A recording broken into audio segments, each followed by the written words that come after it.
Anytime in this space, it's someone that just flickers into my head. Married by Peter Lee. Yeah.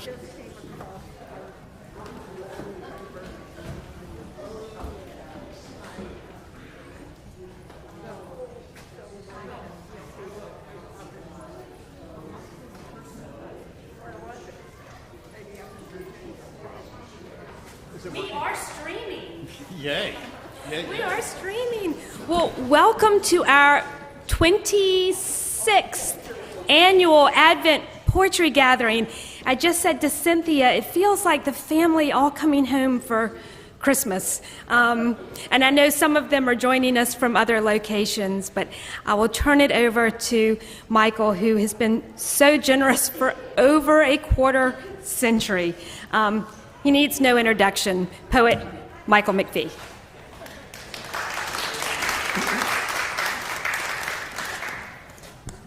It does feel like a family. And it is astonishing to me that this is the 26th year. We celebrated our silver anniversary last year, which was lovely. And it's just amazing to me that this event, which Nancy Tennyson suggested way back when, has endured.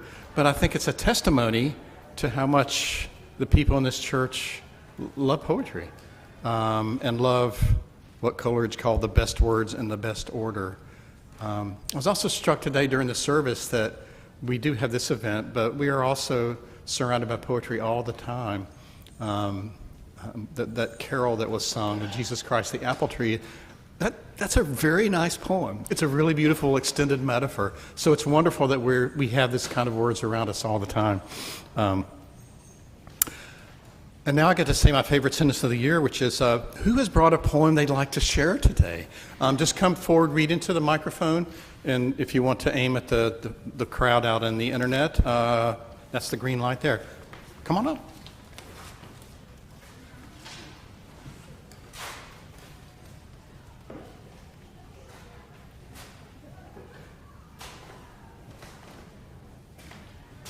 Did I see a hand? Yes. Oh, come on up.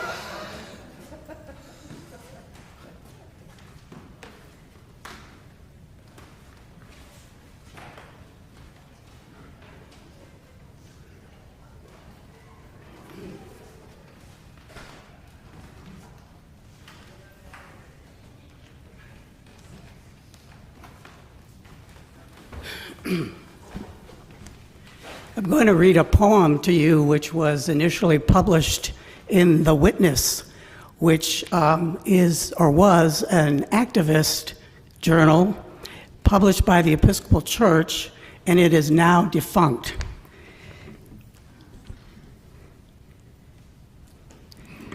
Here's a Christmas child for you. At church, we have this Christmas tradition of providing gifts for the children's home. Paper ornaments, on each a name is written dangle lifelessly from the branches of the parish hall Christmas tree. We are given scrupulous instructions, a sweater, slippers, or anything with a Panthers logo. Toiletries, as long as they don't contain alcohol, are okay. A very benign and generic gift. We each pluck a child hanging from the tree, and next Sunday return its gift to place underneath. Then all the gifts are delivered, and yearly the priest praises our 100% participation.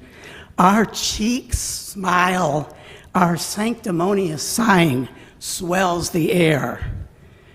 This has been going on for many seasons. I remember the church groups bringing gifts and eats parading through my home. Some would put on programs with singing and skits. Some groups would preach and try to convert us. And now I must tell you a very difficult thing. We didn't like any of it. We felt like freaks in a sideshow as the tourists tramped through, clucking and muttering under their breath, "Oh, ain't it awful? Oh, what a shame such nice, healthy, intelligent, good-looking kids have to live in a home." Some of us demonstrated our rage by misbehaving.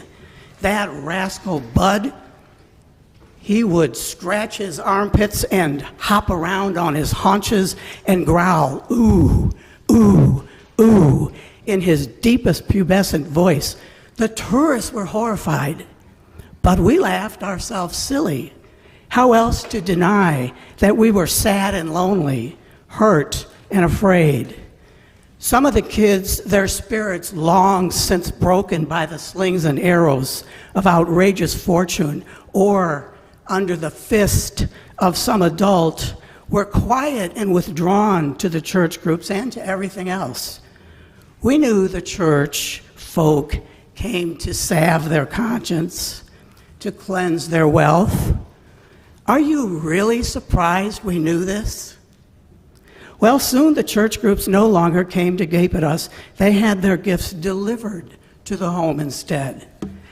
Now I will tell you, church people, what I would have wanted for Christmas. Would you bring me to your house for a home-cooked meal?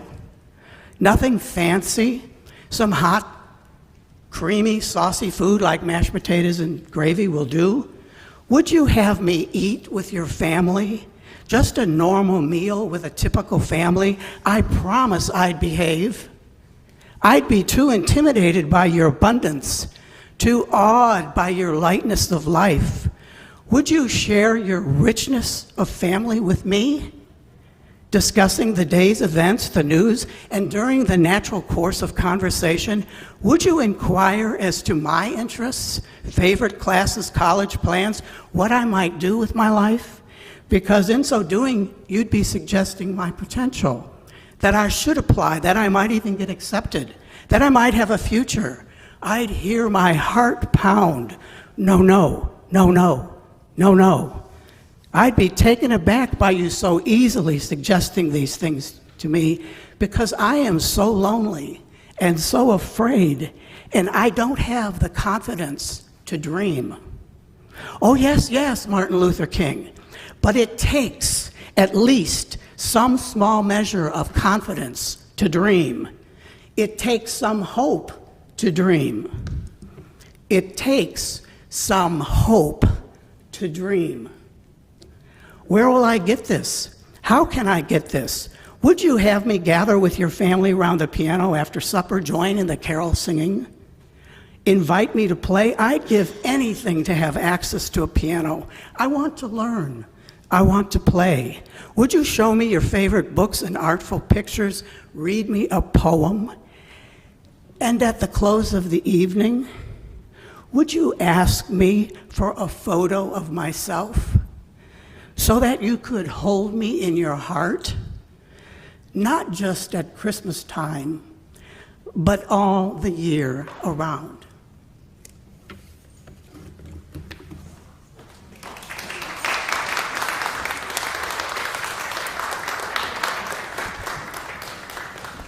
Thank you for sharing that powerful voice and for reading it so well. Really appreciate it. Who else would like to share some words? Paul?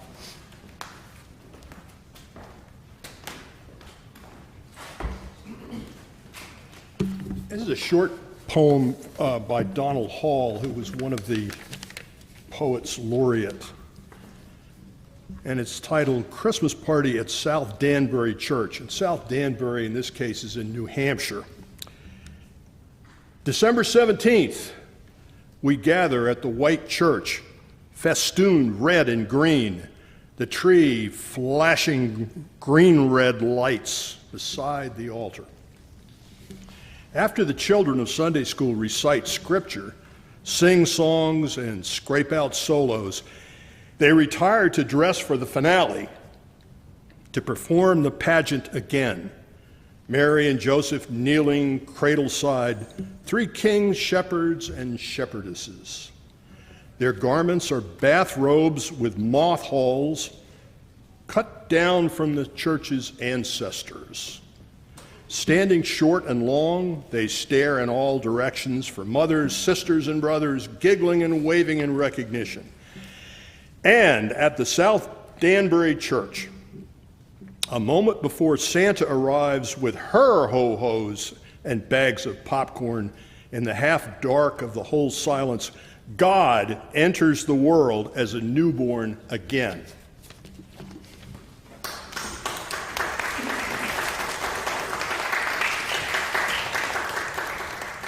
Thank you. It's always great to hear some Donald Hall. He's a wonderful poet. Also a very good writer of prose.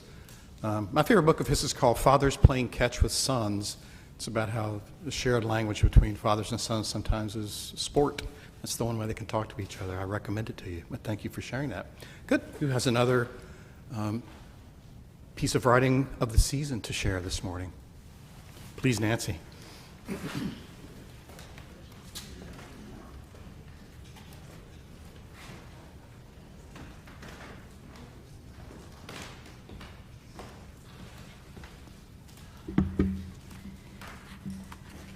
As they say, now for something completely different. This will be familiar and not familiar to you. It is a reworking of those very familiar words of John that we hear at Christmas time. But he has played with the word.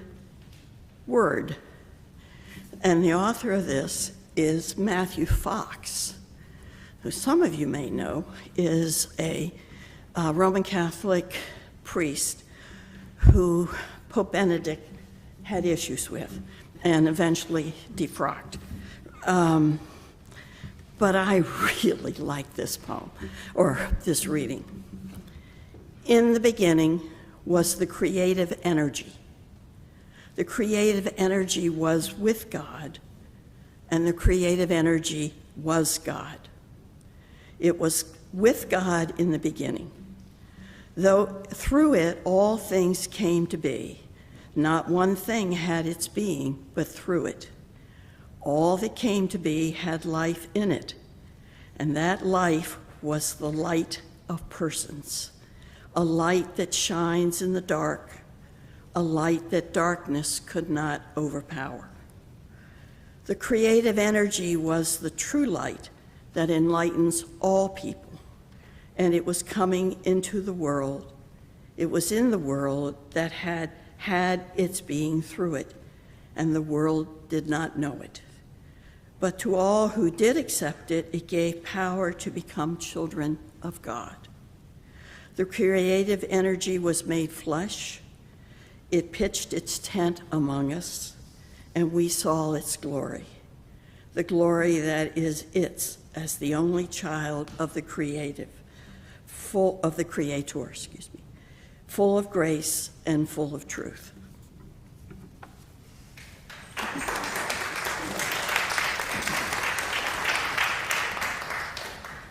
Thank you, Nancy. I like the turning of the word into the creative energy, which is certainly what it is and should be, so that was quite nice. Thank you. Barbara Sheets is here.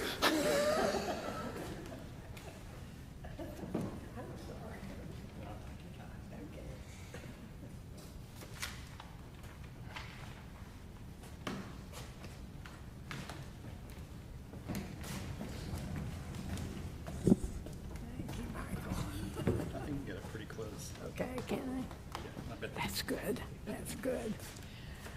I'm so glad to see you all. I was here 26 years ago and have been here, I think, every single time, haven't I not? So at any rate, because of that, I wasn't sure what I had read in the past. Oh, can you get my glasses, Emma?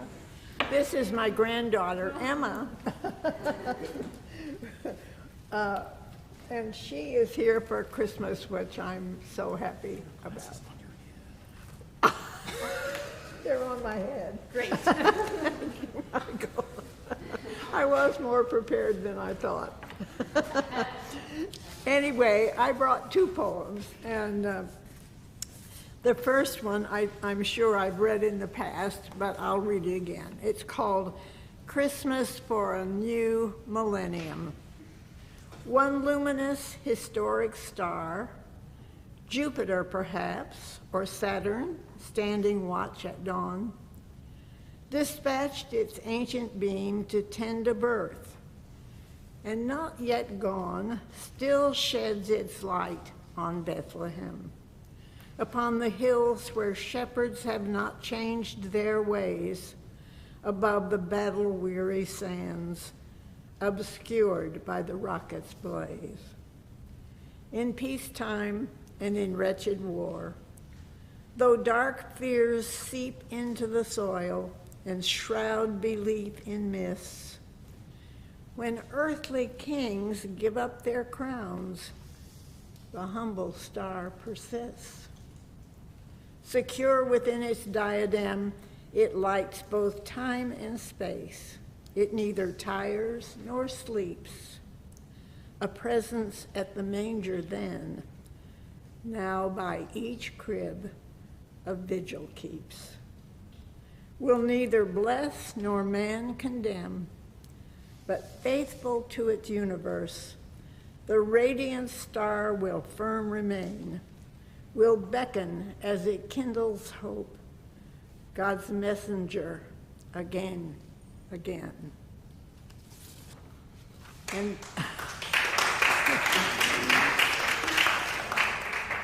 thank you. And the other one is Christmas Eve. I love the hour when everyone has gone to bed but me, the time when I can live inside my head and be a listener to what Luke in his wisdom said, to see the golden halo supersede the pagan green and red, to flee the folly and the frippery that led gaily to the customary nog and fruit-filled bread. The tree, so weighted down with glitter, stars askew.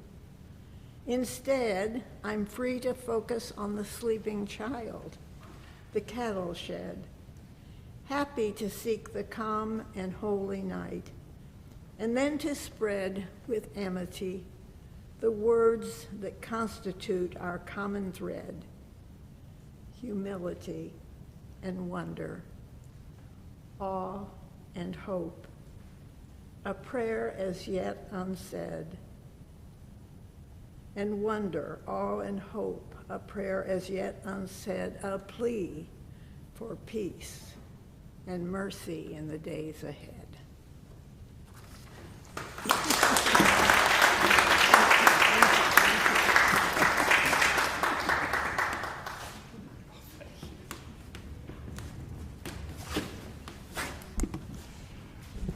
Those are wonderful poems, and Barbara's just such a wonderful person. I think an inspiration to so many of us.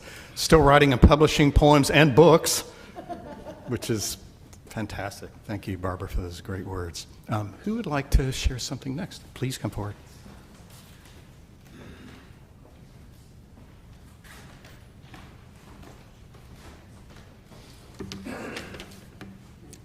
This is the 11th poem I've written for this event. Oh, okay. Most people are always asking me to use my inside voice. Here we go. This is the 11th poem I've written for this event, and it's called Puppy Kitten, one word.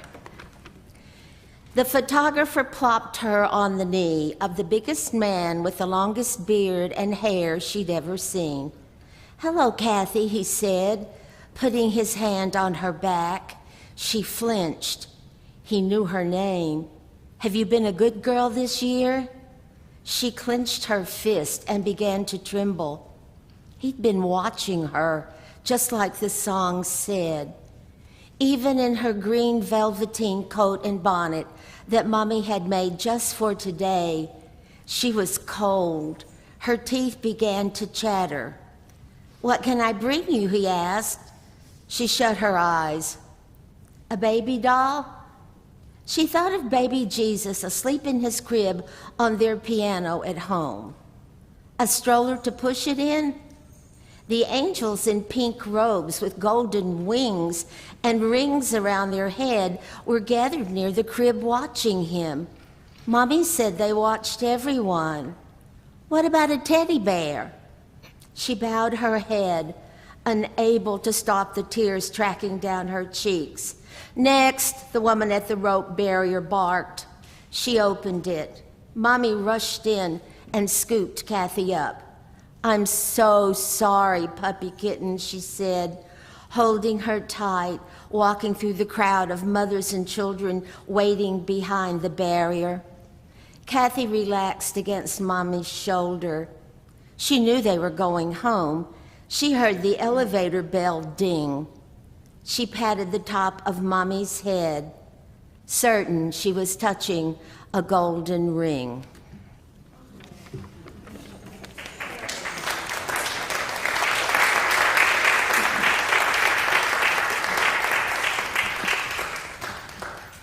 We always look forward to your poems. I hadn't 11 years. That's great because they're always so forthright and detailed and kind of unsettling and funny at the same time. It's a difficult thing to do. So thank you very much. Thank you. Who has a poem they'd like to share next? Always expect Martha to bring one. Yeah.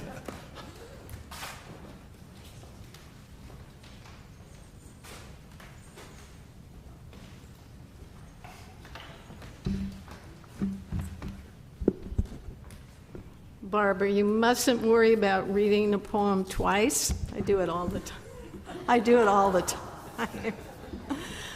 I'm going to read two poems that have doing with child, and one of them is the title is Vermeer, and it's a poem based on a painting that's not our most familiar one. But just imagine any of the Vermeer paintings that you know and just have those images in your head. Vermeer. She stands by the table, poised at the center of your vision, with her left hand just barely on the picture's handle, and her right lightly touching the window frame. Serene as a clear sky, luminous in her blue dress and many-toned white cotton wimple. She is looking nowhere. Upon her lips is the subtlest and most lovely of smiles, caught for an instant like a snowflake in a warm hand. How weightless her body feels as she stands, absorbed within this fulfillment that has brought more than any harbinger could. She looks down with an infinite tenderness in her eyes, as though the light at the window were a newborn child, and her arms open enough to hold it on her breast forever.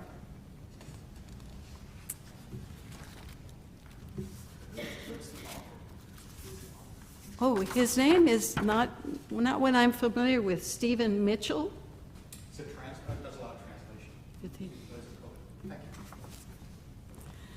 Okay, and the other one I have read before, at least once, maybe more.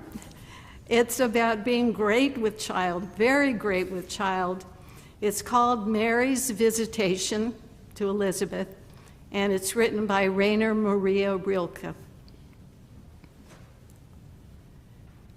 At the outset, she still carried it quite well, but already from time to time, when climbing, she became aware of the marvel of her belly. And then she stood, caught breath, up on the high Judean hills. It was not the land, but her abundance that spread out around her. Going on, she felt, you couldn't have more than the largest that she now perceived. and it urged her to lay her hand on the other belly, which was heavier. And the women swayed toward each other and touched each other's garb and hair, each, filled with her sanctified possession, had the protection of a woman friend. In her, the Savior still was bud intact, but the Baptist in the womb of her aunt already leapt, seized with delight.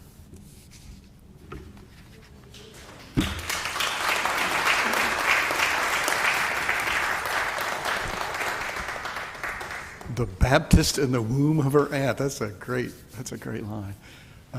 Thank you, Martha. Stephen Milch, in fact, was a leading translator of Rilke, so that isn't that interesting. It's always such a pleasure to have Martha read a poem. I think you've been here since the beginning. She reads them so well, so really good to hear one. Thank you. Who else has a poem to share? Please come forward.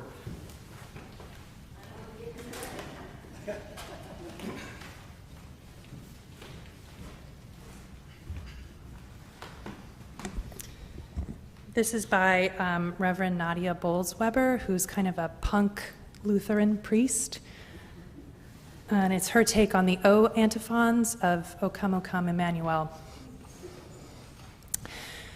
O come, wisdom from on high. Send your wisdom and cast aside the myopic stupidity that comes from thinking only of ourselves, only of our own species, only of our own well-being, only of our own country, only of our own religion, only of our own historical moment. O come, Lord, come and again break open our hearts like only a baby can do. Come and again be born in straw and mud and show us God's preferential option for the ordinary, the small, the unnoticeable among us. Come and again show us what we always seem to forget, that the divine is so often concealed within the common. O come, root of Jesse, our foundation, when in this time of year, families of origin are sometimes difficult to claim. Remind us once again how we are grafted into the story of you and your people. Come and claim us as your own children, so that our belonging to you and to each other and to the saints who came before can be a more reliable and less bonkers source of our identity. O come, King of David, you who are the opener of prisons and hearts, free us from the bondage of all the things we think we cannot live without. Comfort all who are incarcerated and be with their families who, in a way, are serving their own sentences. Break the chains of self-righteousness and self-interest and self-reliance and self-loathing and self-importance. O come, morning star, shine on those who sit in the shadows. Hold in your eternal light the souls of those killed by another's hand. Come and dispel the darkness in our own hearts, especially when we start believing that one act of violence is somehow more powerful than every single act of love that happened on the same day.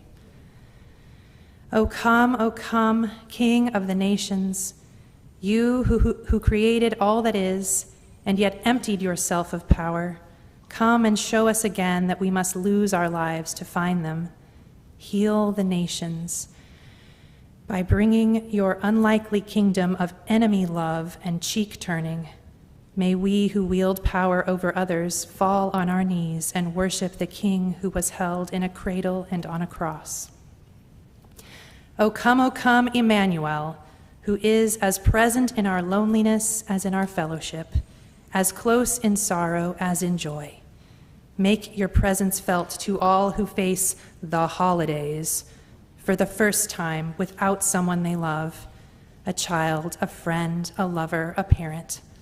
Hold them especially close and just get them through it, Lord.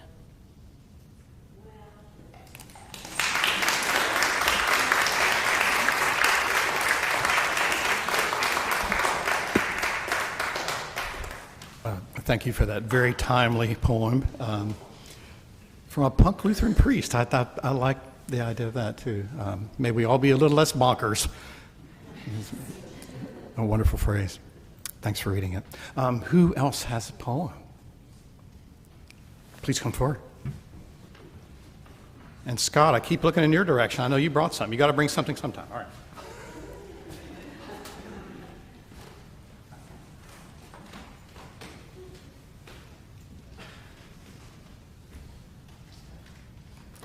Hi, my name is Gregory, and we're relatively new. My wife and I, my wife Deborah's in the back, we're new to this community, and we've been around the world a lot, and I feel so welcome here.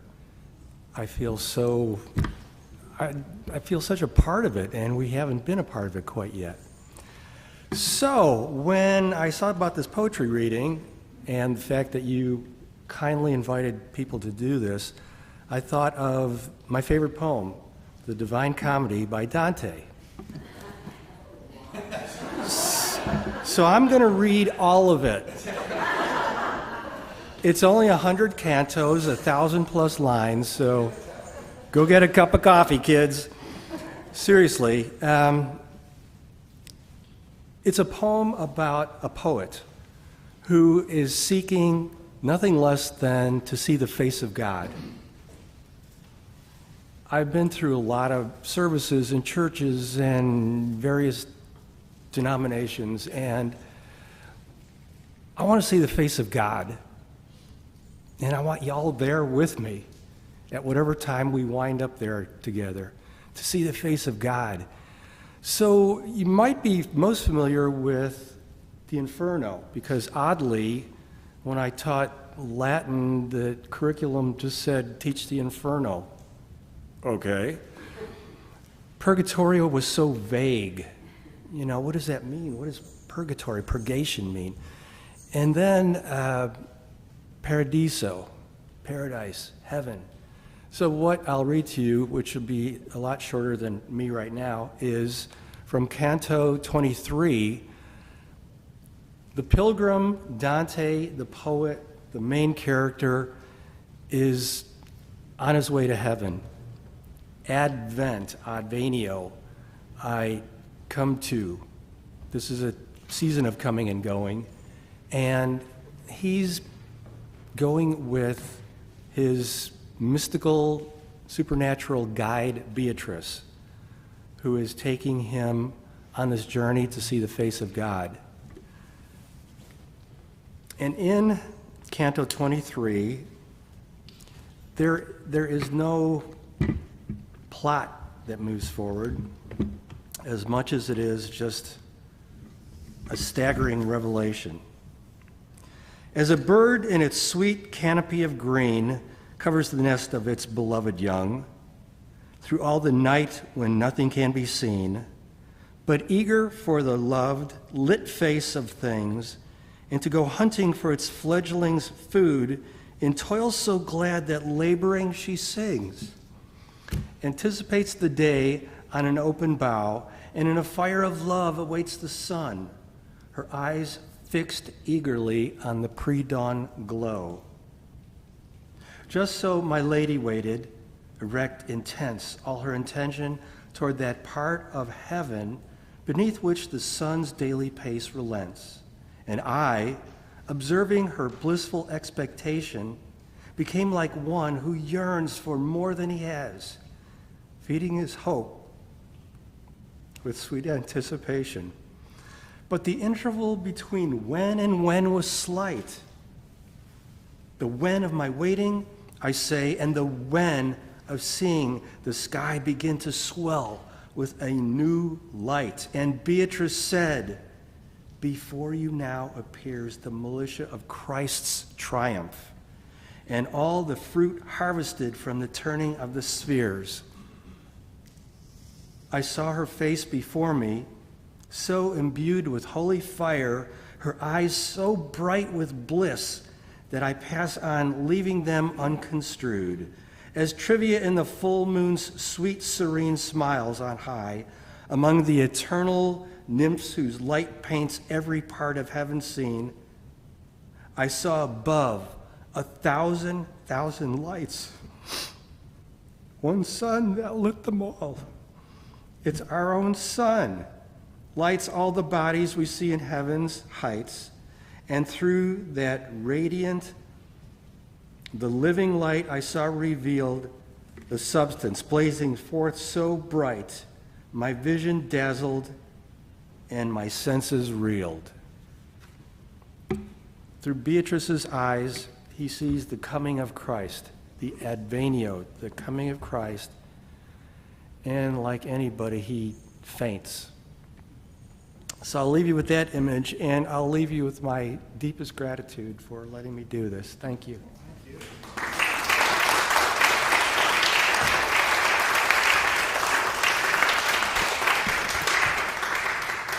Thank you for sharing that. I don't think we've had Dante in 26 years, and I don't know why we hadn't. So that was a powerful, beautiful images, many images of light.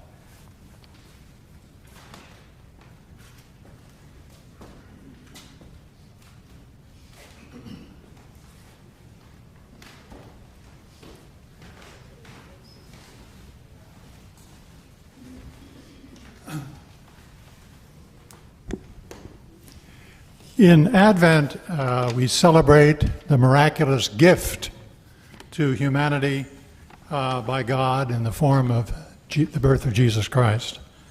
And it turns out today is also my birthday. And so, so I'd like to read to you my favorite poem on gift giving. This is by the Poet Laureate Billy Collins, and it's called The Lanyard. The other day, I was ricocheting slowly off the blue walls of this room, moving as if underwater from typewriter to piano, from bookshelf to an envelope lying on the floor, when I found myself in the L section of the dictionary, where my eyes fell upon the word lanyard. No cookie nibbled by a French novelist could send one into the past more suddenly, a past where I sat at a workbench at a camp by a deep Adirondack lake, learning how to braid long, thin plastic strips into a lanyard, a gift for my mother. I had never seen anyone use a lanyard or wear one, if that's what you did with them. But that did not keep me from crossing strand over strand again and again until I had made a boxy red and white lanyard for my mother. She gave me life and milk from her breasts, and I gave her a lanyard. She nursed me in many a sick room, lifted spoons of medicine to my lips and cold face cloths on my forehead, and then led me out into the airy light and taught me to walk and swim, and I, in turn, presented her with a lanyard.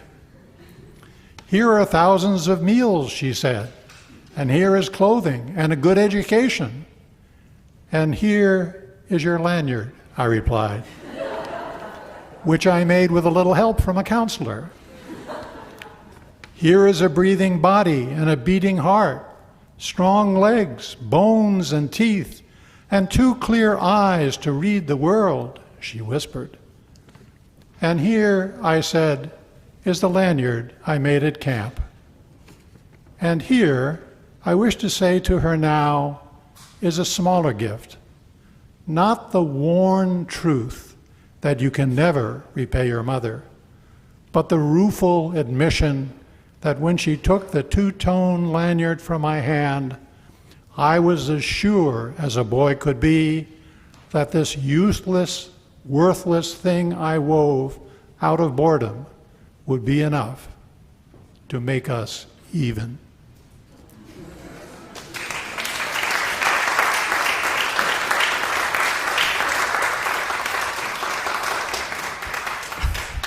Thank you, David. I did not expect Billy Collins after Dante, but somehow that was very enjoyable. At this season of gifts. Thank you so much.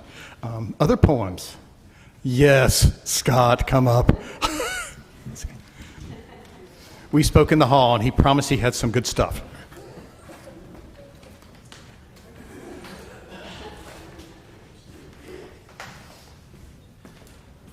Actually, I want to start by thanking you, Michael. This is, in this season of Advent, the season of waiting on a dark and dismal and wet morning, such a gift, really a lantern in the darkness to this community, and this is such a gift to us all, and thank you for doing this. This is actually a blessing that's written by Jan Richardson, who is a Methodist priest, very much inspired by Nadia Bolz-Weber and her rebellion. So I have read it before, and I commend it again because this is something that hangs over my desk at work. And when my desk was being cleaned a few months ago, one of my colleagues came to me and said, "Where is that blessing?"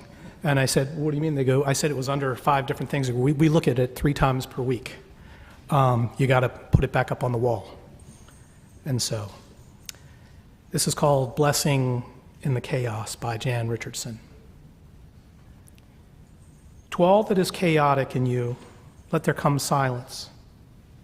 Let there be a calming of the clamoring, a stilling of the voices that have laid their claim on you, that have made their home in you, that go with you to even the holy places, but will not let you rest, will not let you hear your life with wholeness or feel the grace that fashioned you. Let what distracts you cease. Let what divides you cease. Let there come an end to what diminishes and demeans, and let depart all that keeps you in its cage.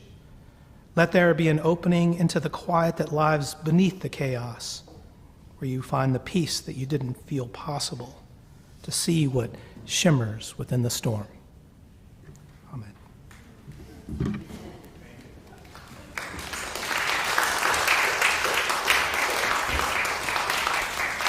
Thank you, Scott. I think we have time for one more poem, and here it comes.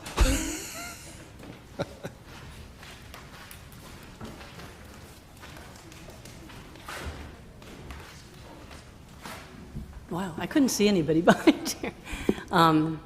This is by Madeleine L'Engle, who I'm sure you all know, wrote A Wrinkle in Time and so on. And for me, this speaks to the fact that when the world is in the kind of convulsions it's in now, I often feel like I'm not supposed to be joyful, but this is a reminder that we can be. He did not wait till the world was ready, till men and nations were at peace. He came when the heavens were unsteady and prisoners cried out for release. He did not wait for the perfect time. He came when the need was deep and great. He dined with sinners in all their grime, turned water into wine. He did not wait till hearts were pure. In joy, he came to a tarnished world of sin and doubt, to a world like ours, of anguished shame he came, and his light would not go out. He came to a world which did not mesh, to heal its tangles, shield its scorn. In the mystery of the Word made flesh, the maker of the stars was born. We cannot wait till the world is sane to raise our songs with joyful voice, for to share our grief, to touch our pain, he came with love. Rejoice, rejoice.